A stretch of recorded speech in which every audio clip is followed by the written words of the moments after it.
Hey guys, want to do an update on the 75-gallon Lake Tanganyika tank. So I got a lot going on here, so I wanted to give some updates. If you saw, there was a little catfish right in there. I've got my calvus in here. They haven't bred in a while, which is kind of frustrating, my black calvus, but that's all right. And my gobies are also not breeding, that's my male.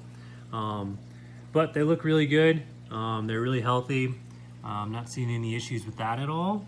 And yeah, there's another one of those catfish. I got about 7 synodontis petricola catfish in here. They look really good. They're just growing out still.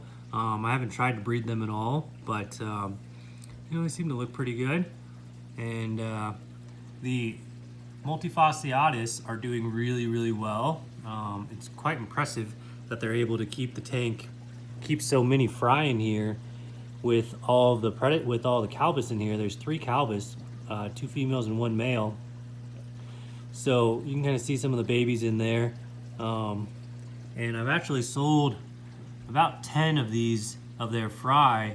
That's probably one of the bigger fry that I couldn't get out of there, but it's probably good just to leave them in there, just so you can help protect the colony.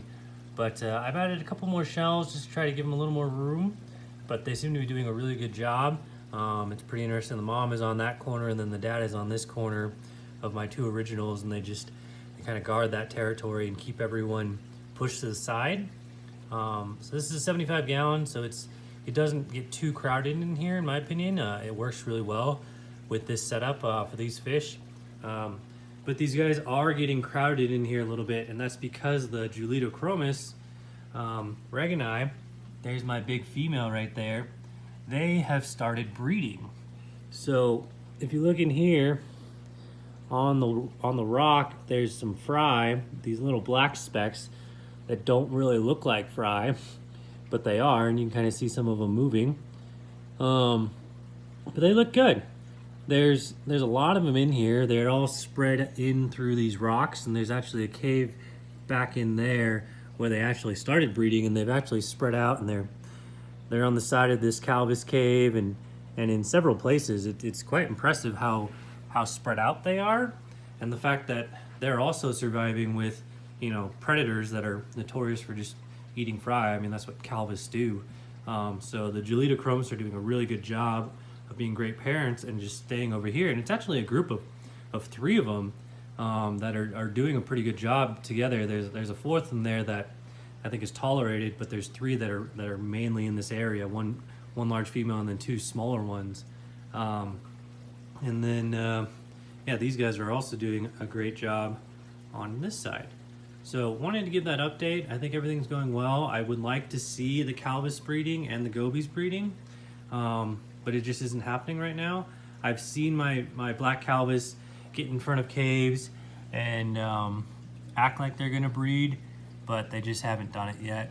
So I don't know quite why, but we'll see what happens. And then the gobies, he's been dancing like crazy.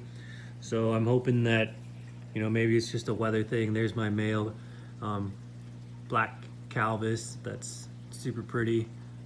So we'll see how it all works out, but everything seems to be going well in this tank. So I wanted to give an update. This is my first spawn of the Julidochromis regani, kind of midnight black versions, color morphs, and pretty excited about that. And they're doing well in there. I thought about pulling the fry, but I'm just gonna leave them in there and kind of do it like how these guys are doing it, and just pull out some fry every once in a while, because these guys are doing very well that I don't see a need to pull fry right now.